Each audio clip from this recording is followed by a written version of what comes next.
Hello everyone, in today's video we're going to be taking a look at the OBS Waypoint Suspend feature. Now this is one of those features that in the early days I didn't really have much of use for, but as I've started to explore more and more instrument flying, I found it to actually be fairly useful. Let's get started. So first things first, we're flying our lovely Cessna 172. It is a nice day. We're right over Hartford. I believe we just overflew the airport. Hey, there's my parking spot right there. So we're going to go ahead and fly an instrument approach into Hartford, but we're going to take advantage of the OBS sequence button so we can actually play with it. What I'm going to do is I'm going to go ahead and freeze this in place here real quick, and I'm going to come floating down here. So what I'm going to do is I'm going to press the direct key. I'm going to go ahead and pick ourselves a handy dandy location. I'll wait for a little flight plan. I'm actually going to clean out this flight plan here. So I'm starting to get a little bit messy here. I'm going to go ahead and clean it out. It looks lovely to me. I'm going to press this, and I'm actually going to pick an airport not near us. I'm going to go up to a Bradley International Airport here.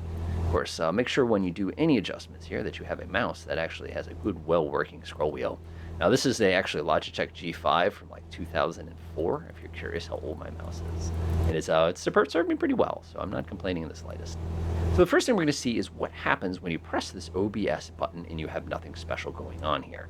You'll notice right now that if I just let this aircraft, I've actually switched to navigational hold mode. Let's go ahead and, we should probably do one of these first. Now if I press navigational hold mode, go ahead and unpause, our aircraft is going to execute a nice little left turn, and it's going to start flying over to Bradley International Airport, which is awesome. Now let's say we wanted to approach Bradley International Airport from a specific angle.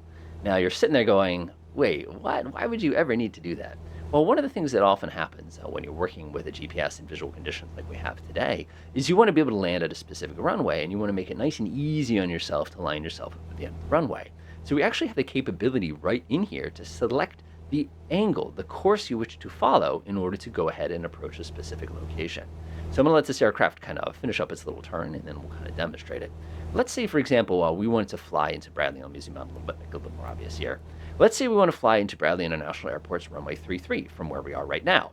Quick, work out exactly where we need to point our plane. Yeah, I thought so. Yeah, of course, people are like, just go north, you'll be fine. Yeah, you'll be fine eventually. But let's say we just wanted to do this as a demonstration. So what I'm going to do is, like I said, I'll wait until we get ourselves out of this turn. I think we can speed up time just a little bit here, make it a little bit quicker to finish up this turn.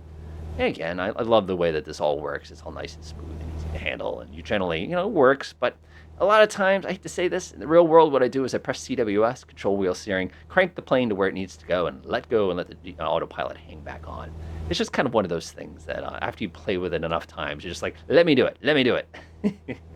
All right, so what I'm going to do now is I'm going to go ahead and take us off of navigational hold mode. The reason I want to do this here is because I don't want to be fighting the airplane while I'm trying to get lined up here. So what I'm going to do is come down here. I'm going to press nav. It's going to put us on roll hold. And what I'm going to do is press OBS. You see this large magenta line? This line now is how we can steer our aircraft's approach course. Now you'll notice here that over on this particular one, this is the one that is going to be linked here. If we now crank this, we'll actually be able to adjust the angle that we're approaching the actual airport itself.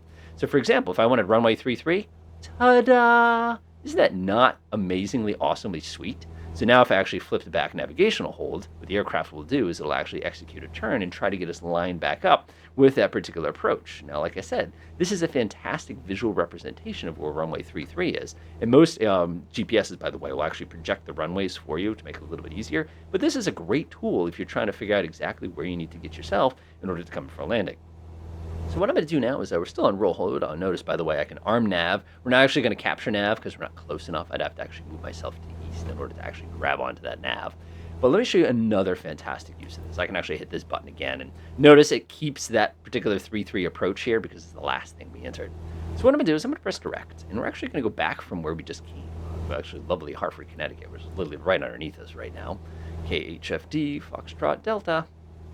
Oh my God, the amount of times I've requested flight following to Kilo Hotel Foxtrot Delta, it's ridiculous.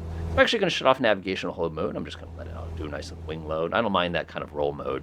And we're going to select an approach. So what I'm going to do is I'm going to pick the approach for the VORA. I'm going to press that one right there. And we're going to pick the Hartford. I'm going to press activate. Yeah, that's fine. I know it's a VOR approach. This thing's going to freak out, and you're going to notice that our approach has a hold in it. So let's zoom in just a teeny tiny bit so y'all can see what's going on. I actually want to bring our aircraft around to the south. Let's see here. West is not really what I want here. Could activate that lovely heading hold. There we go. Aircraft's going to take a big old donut and start heading down. Now, the other really critical use of our OBS, or that little button there, is to stop the aircraft from sequencing waypoints. Now, a lot of people say, why on earth would you ever not want the airplane to sequence a specific waypoint? Well, the reason you don't want it to do that is if you need that waypoint as a reference, or if you have to keep running that waypoint over and over and over again. And one of the most common times that you need to do that, at least in my experience, is when you're flying procedure turns.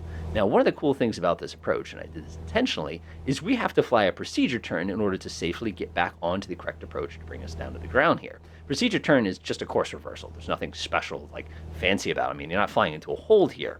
The problem is if I press FPL right now, you'll notice I've got a hold waiting for me. So what I'm going to do is I'm going to come down here, and I'm actually going to delete that hold.